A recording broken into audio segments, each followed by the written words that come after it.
welcome to Create with Nature channel.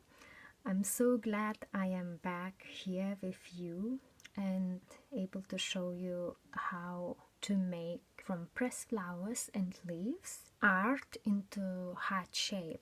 So what I have here, I got lots of different things ready, what I'm going to use.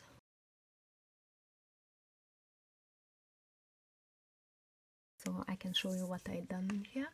And now can you see the heart shape I done?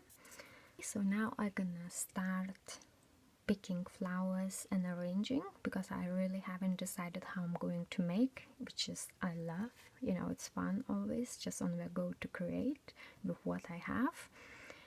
And I hope you will enjoy this video, and if you are new here, please subscribe my channel, press the button like.